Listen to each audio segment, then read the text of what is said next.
우리 시대소망 제63장입니다. 내 왕이 임하나니. 우리 성경 본문의 말씀은 누가복음 19장 28절로 44절에 있는 말씀을 눈으로 함께 따라 읽겠습니다. 예수께서 이 말씀을 하시고 예루살렘을 향하여 앞서서 가시더라. 감람원이라는 산에 벳바게와 베다니에 가까이 왔을 때에 제자 중 둘을 보내시며 이르시되 너희 맞은편 마을로 가라. 그리로 들어가면 아직 아무 사람도 타보지 않은 나귀 새끼에 메어 있는 것을 보리니 풀어 끌고 오너라. 만일 누가 너희에게 어찌하여 푸느냐 묻거든 이렇게 말하되 주가 쓰시겠다 하라 하시매 보내심을 받은 자들이 가서 그 말씀하신 대로 만난지라. 나귀 새끼를 풀 때에 그 임자들이 이르되 어찌하여 나귀 새끼를 푸느냐 대답하되 주께서 쓰시겠다 하고 그것을 예수께로 끌고 와서 자기들의 겉옷을 나귀 새끼 위에 걸쳐놓고 예수를 태우니 가실 때에 저희가 자기의 겉옷을 길에 펴더라.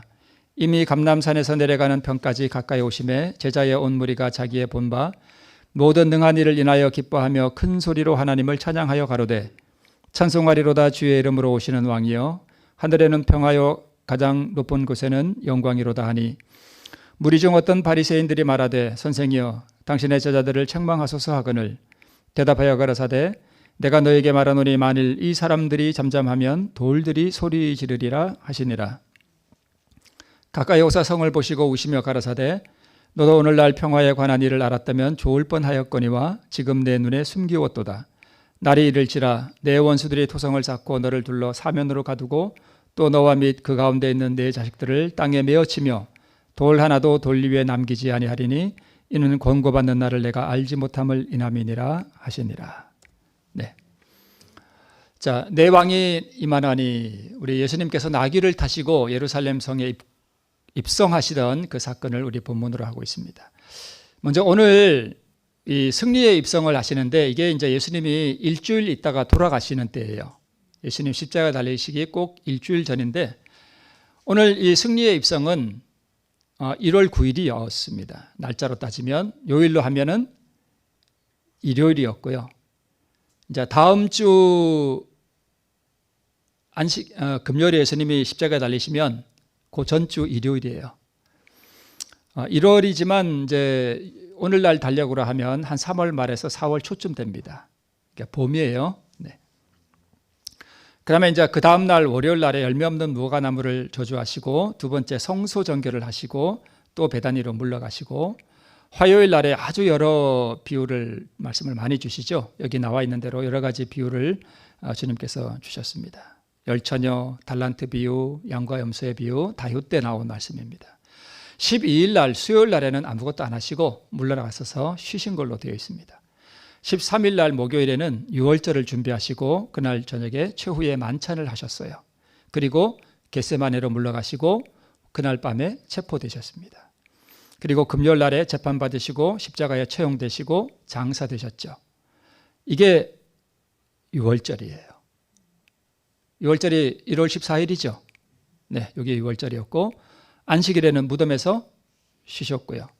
이게 무교절이죠. 16일 일요일 날에는 부활하셨죠. 그래서 이것은 초실절이라고 이렇게 우리가 그 유대의 7 절기 가운데 이렇게 우리가 이해할 수 있습니다. 이렇게 좀 짚고 넘어가면 이때 이런 사건이 있었구나 하는 것 좀 이해하기 쉬우시죠? 네.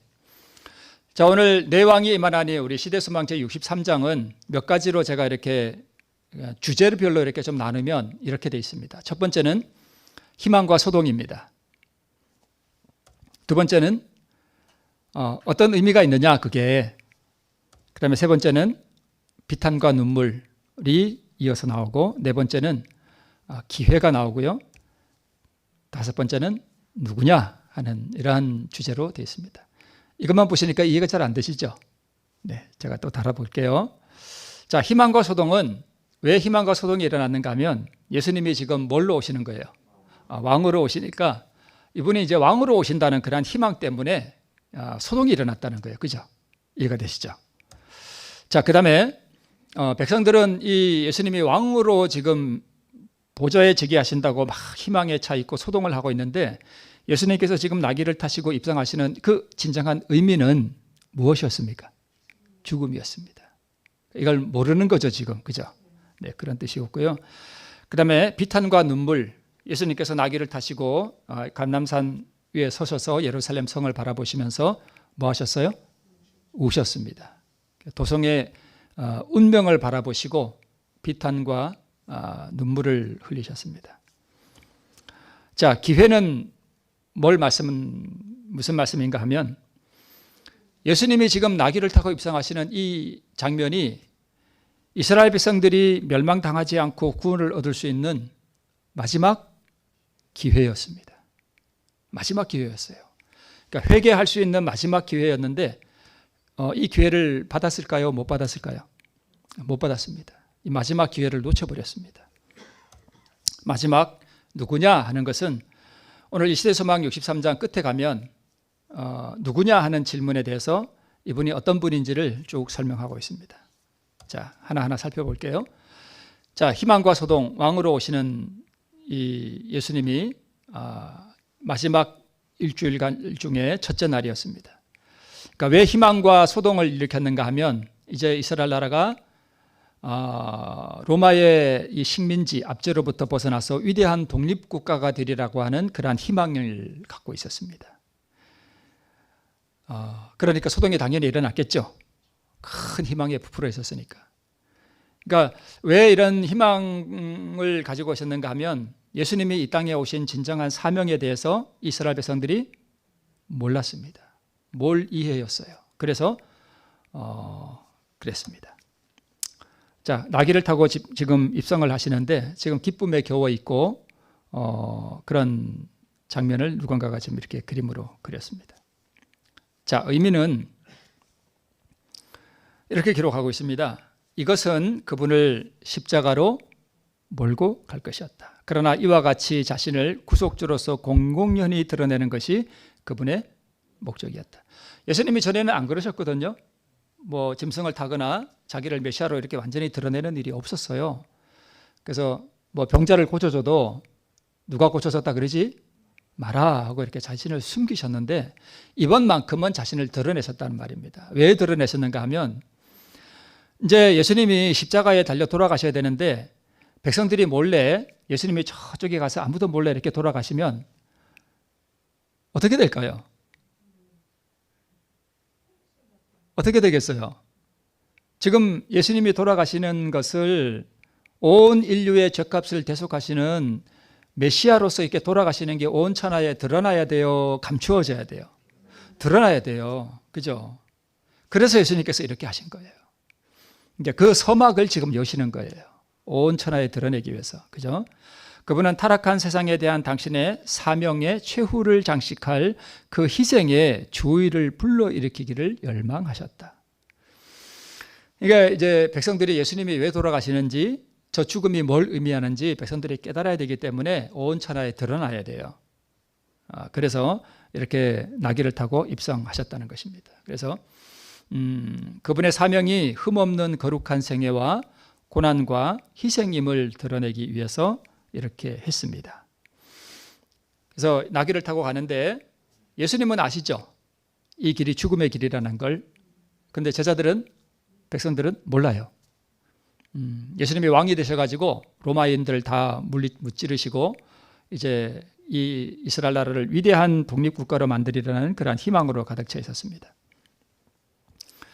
나귀를 타시고 공개적인 입성을 하신 이유는 입성 사건을 통해서 그분의 희생에 세상의 이목을 집중시키기 위해서였고 또 고난과 죽음과 관련하여 이 사건을 회상시키고자 함이었습니다. 그러니까 그날 예수님이 왜 그렇게 나귀를 타고 입성하셨나, 그게 십자가와 무슨 상관이 있나, 이렇게 관련 짓게 하기 위해서 그렇게 하셨다는 거예요.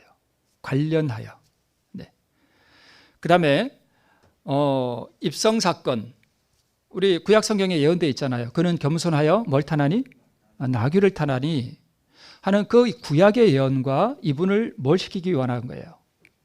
예, 연결시키기 원한 거예요. 그래서 성경을 예언을 연구하는 사람들이 구약의 예언에 있는 그분이 바로 누구구나. 이분이 바로 그분이었구나. 진짜 그 예언대로 나귀를 타셨구나. 이거를 깨닫게 하기 위해서 일부러 그렇게 드러내셨다는 거예요. 그죠? 그래서 성경을 그 예언을 연구하는 사람들이 앞으로도 그분이 메시아였구나 하는 확신을 갖게 하고자 함이었는데 이스라엘 백성들은 근데 결과적으로 놓고 보면 메시아로 받았어요, 안 받았어요? 거절했어요. 지금도 메시아로 안 믿습니다. 그래서 이사야 53장이 무슨 의미냐 하라고 유대인들에게 물으면 막 화를 냅니다. 이사야 53장 아시죠? 네. 그가 채찍에 맞음으로 뭐 그런 내용 있잖아요. 그죠? 그거 하면 막 화를 내요. 그러니까 정확하게 그 예언을 적용하면 누구에게 적용되니까? 예수님에게 적용되는데 자기들이 그 예수님을 뭐 했으니까?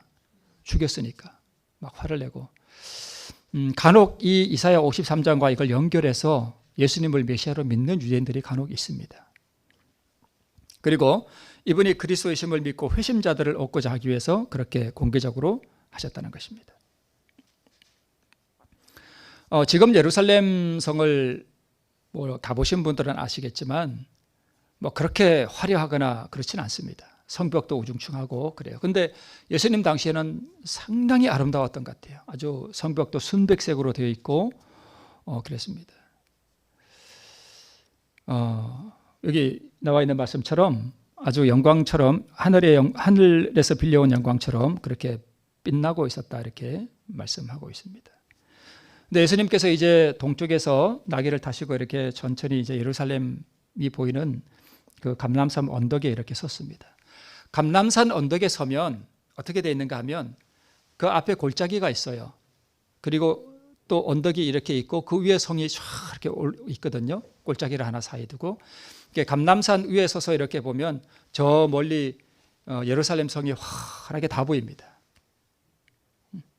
근데 그 감람산 위에 서면 그 아래로 옆으로는 지금은 다 뭐만 있는가 하면 무덤들이 다 있어요.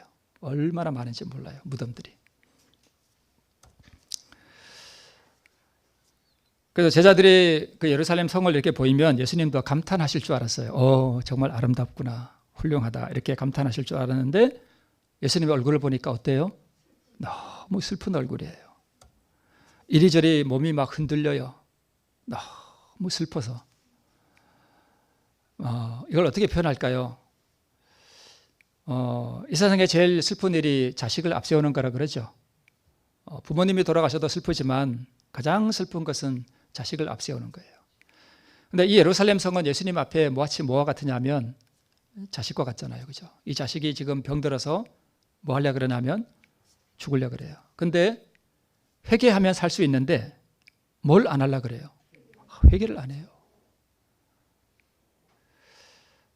그러니까 그 사랑으로 충만한 예수님의 마음이 너무너무 이 비탄을 우리가 이해하기에는 좀 어려울 것 같아요. 그죠? 그래서 너무 그것이 슬퍼서 몸을 가누지 못하는 거예요. 그래서 이리저리 몸이 막 흔들렸다고 이렇게 표현되어 있습니다.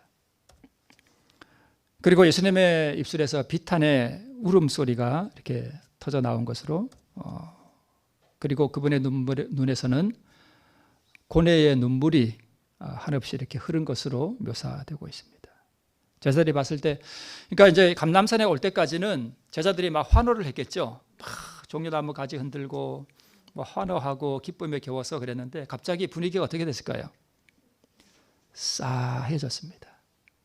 요즘 말로 가뿐싸라 그러죠. 갑자기 분위기 싸해진다고 줄여서 가뿐싸 그럽니다. 누가 가뿐싸 그랬어요? 예수님께서 그렇게 만드셨어요. 그분은 너무 슬프기 때문에 뭘 보시는가 하면 예루살렘이 곧 멸망할 것을 그분은 보셨기 때문에 그렇습니다. 자기생적인 그분의 영혼은 자신이 받을 고통에 대한 생각으로 위협받지 않았다. 예수님의 마음을 찢어지게 한 것은 하나님의 아들을 거절하고 그분의 사랑을 조소하고 그분의 능력 있는 이적을 보고서도 확신하기를 거절하고 그분의 생명을 취하려는 예루살렘의 광경이었다. 단순히 자식이 죽으려고 하는 것만이 아니라 이걸 어떻게 표현할까요? 그 자식이 아버지를 뭐 하려고 그래요? 죽이려고 그래요. 이걸 어떻게 뭐 적절하게 표상할 게 없네요. 그죠? 이 기막힌 현실을. 네. 만약 예루살렘이 그리스도를 메시아로 받아들였다면 이루어졌을 예루살렘의 영광이 실제로 그리스도의 눈에 보연 것으로 기록되어 있습니다. 지금 예수님은 그 화려한 예루살렘 성을 보고 있는데 만약 예루살렘이 예수님을 메시아로 거절하지 않고 받아들였더라면 예루살렘이 무너지지 않았겠죠. 그리고 나서 예수님을 메시아로 받아들였으면 복음이 이 예루살렘으로부터 온 세계로 어떻게 됐을까요? 퍼져나갔겠죠. 그래서 이 평화의 비둘기가 이 복음의 기별을 가지고 온 세계로 퍼져나가는 그 영광, 그리고 예루살렘 성은 온 세계의 수도가 됐을 것이라고 기록되어 있어요. 세상의 수도예요. 워싱턴을 능가하는 그런 영광으로 우뚝 서게 될 그 실제적인 장면이 예수님의 눈에 실제로 보였습니다.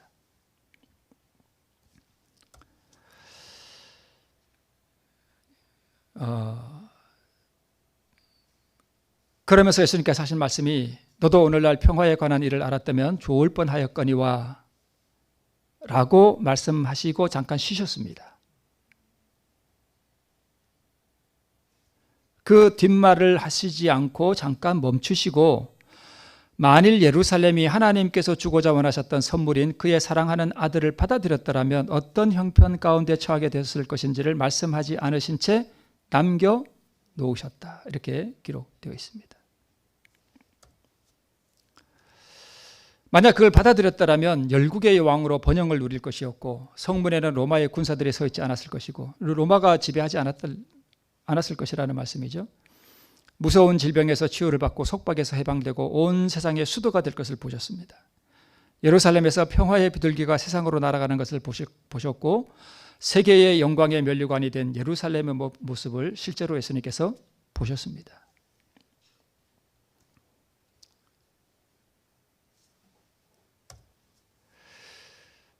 그러나 예루살렘에서 이루어졌어야 했을 빛난 장면이 구주의 시야에서 사라졌습니다.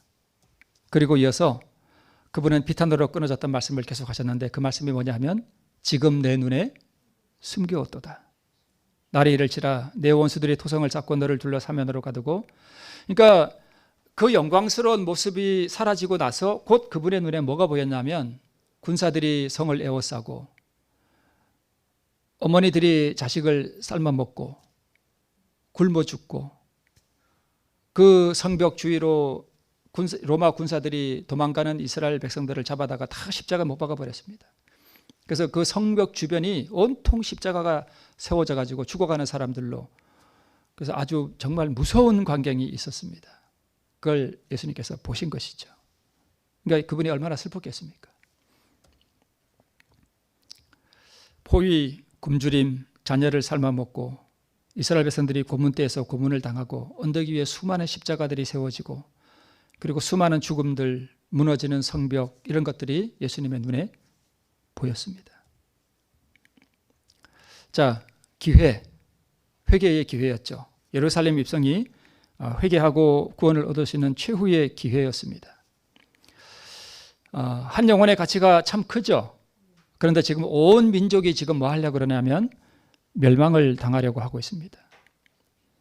신속히 서산으로 기울고 있는 태양이 하늘에서 자취를 감출 때 예루살렘의 은혜의 날도 끝날 것이었다. 아직 회개하기에 너무 늦은 것은 아니었는데 그랬습니다. 자, 이거 옛날에 제가 한번 했던 건데 작년에 첫째 천사의 기별, 둘째 천사의 기별, 그리고 셋째 천사의 기별이 이렇게 우리가 성경이 그런 구조로 되어 있는데 전부 다 둘째와 셋째 천사의 기별 사이가 밤중소리 기별이라고 우리가 흔히 그렇게 알고 있습니다. 첫째 기별은 회개하고 복음을 믿고 주께로 돌아오라는 기별이고요. 둘째 기별은 세상에서 나오든가 아니면 방주 안으로 들어가든가 하는 그런 기별들을 말하고, 그러니까 노아 당시의 밤중소리 기별은 이랬습니다. 방주를 지으면서 회개하라고 하는 기별이 첫째 천사의 기별이었고요. 방주가 완성된 다음에 죄와 세상을 버리고 방주 안으로 들어오라는 기별이 둘째 천사의 기별이었고, 밤중소리 기별은 뭐였는가 하면 짐승들이 질서정연하게 방주로 들어가는 사건을 우리 하이픈께서는 밤중소리라고 이렇게 적용을 하셨어요. 왜 이게 밤중소리냐 하면 밤중소리는 셋째 천사의 기별이 성취되는 하나의 징조를 나타내는 거예요. 그래서 짐승들이 질서정연하게 방주로 들어가는 일이, 있을 수 없는 일이 일어났을 때 그 사람들이 그걸 보고 멸망이 오는구나, 심판이 임하는구나 하는 것을 깨닫고 방주로 들어가야 됐는데 안 들어가세요. 안 들어갔죠. 네. 자, 예수님 시대 마찬가지입니다. 침례 요한과 예수님이 회개의 기별을 전하죠. 메시아를 받아들이라는 기별이었고요. 밤중소리 기별은 나귀를 타고 예루살렘에 승리의 입성을 하신 이 사건을 화이프는 밤중소리 기별로 적용을 하셨습니다. 이걸 보면 십자가의 심판이 임했다는 것을 깨달아야 했을 텐데 백성들이 그걸 못했습니다.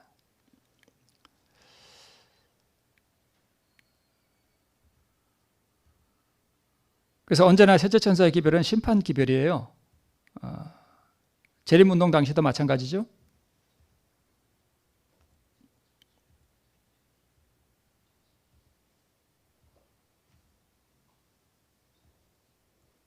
자, 노아 시대의 밤중 소리는 짐승이 방주로 들어가는 거였는데 그 시대 사람들이 그것이 심판이 일어나는 징조라는 것을 깨닫지 못했습니다.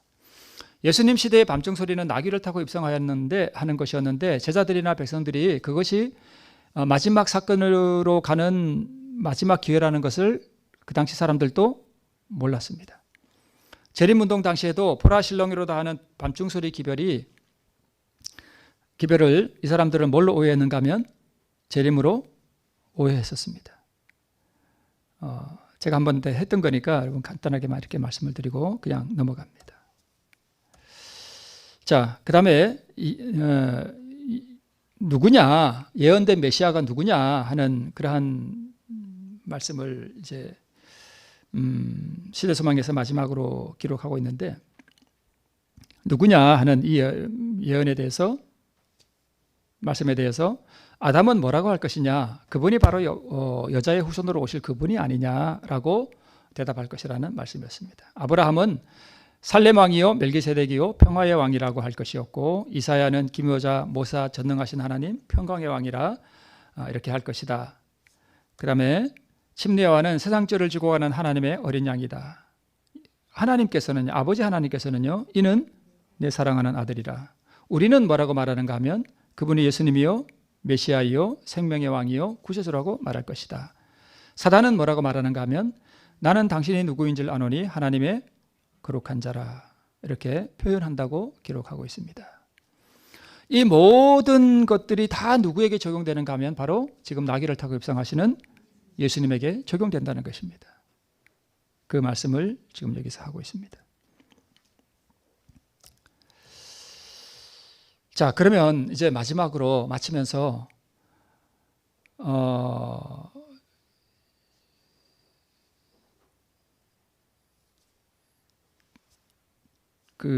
예수님이 지금 나귀를 타고 입성하는 사건을 우리가 보면서 우리는 무엇을 생각해 봐야 되는가 하면 우리는 지금 마지막 이 셋째 천사의 기별,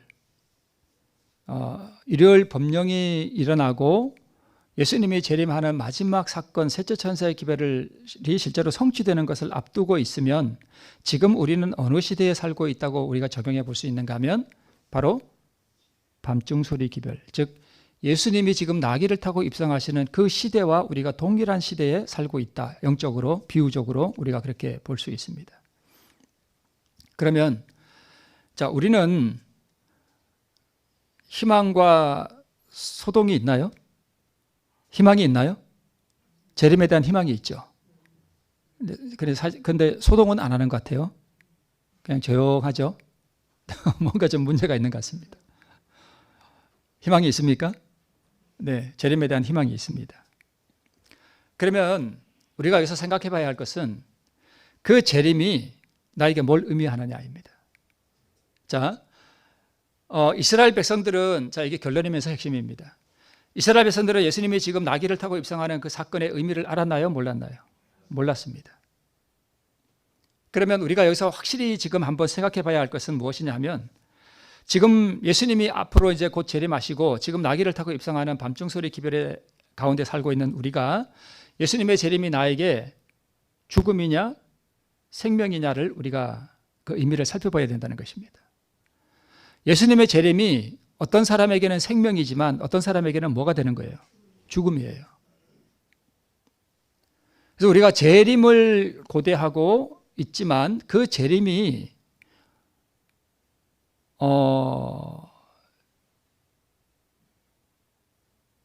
준비되지 않은 사람에게는 뭐가 되죠? 죽음이에요.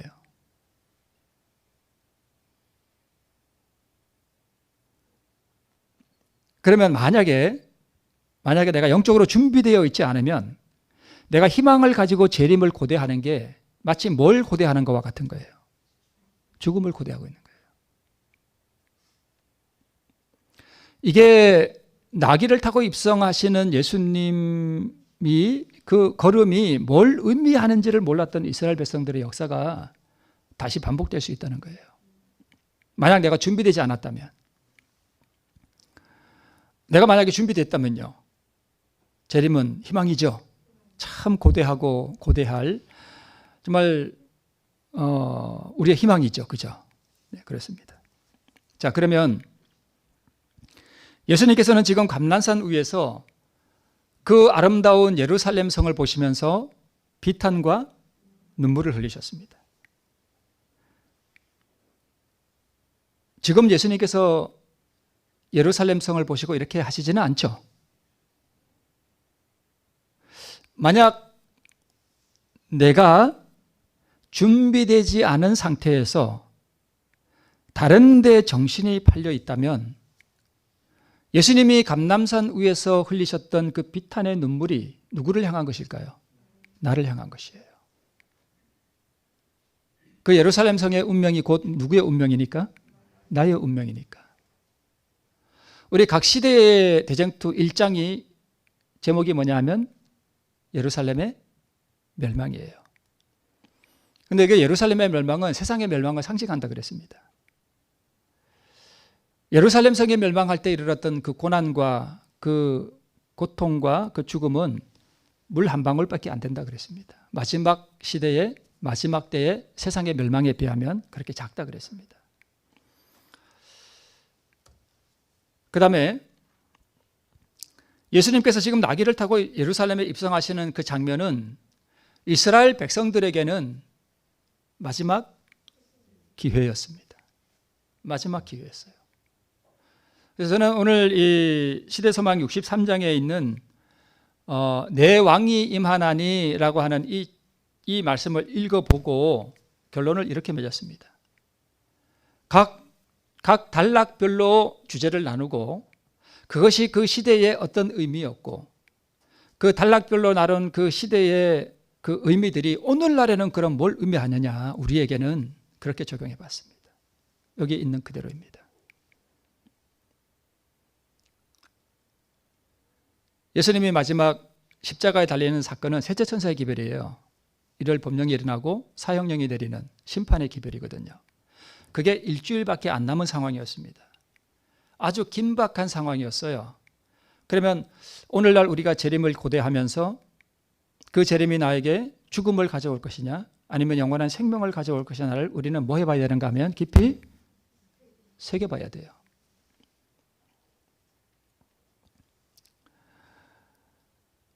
사단이 이스라엘 백성들을 멸망시켰죠.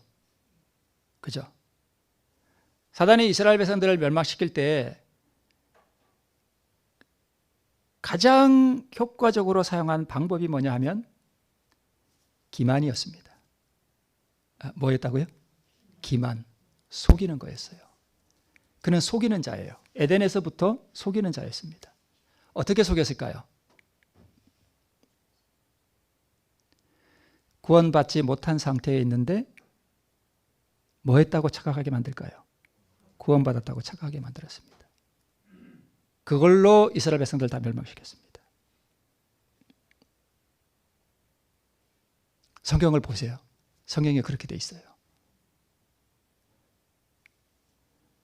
예배 잘 드리고 제사 잘 드리고 그죠?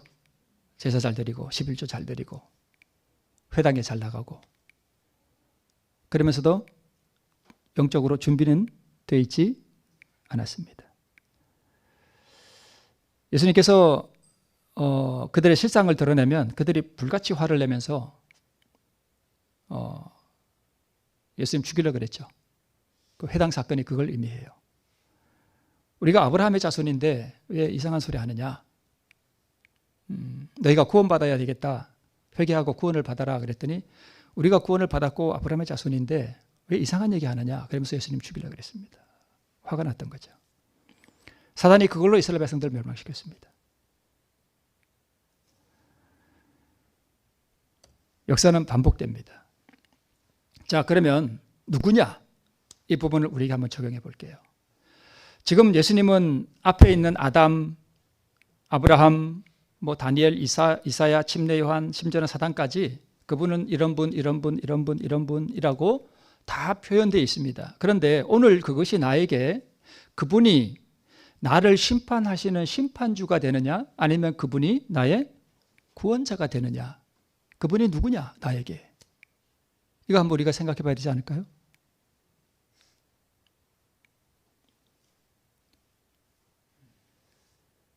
지금은 세상이 정말 이상하게 돌아가는 참 그런 시대에 우리가 살고 있습니다. 그렇죠?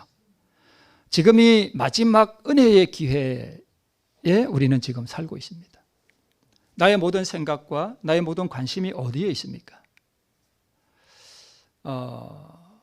재림하시는 구주를 맞이할 때 그분이 나에게 생명의 왕이 되고 그분이 나를 심판하시는 분이 아니라 그분이 나를 구원하는 구원자가 되도록 하기 위해서 내가 이 마지막 남은 은혜의 기회를 나는 오늘 어떻게 사용하고 있으며, 오늘 하나님께서 나를 바라보실 때 그분이 비탄의 눈물을 흘리며 슬퍼하고 있지는 않는지 모르겠습니다.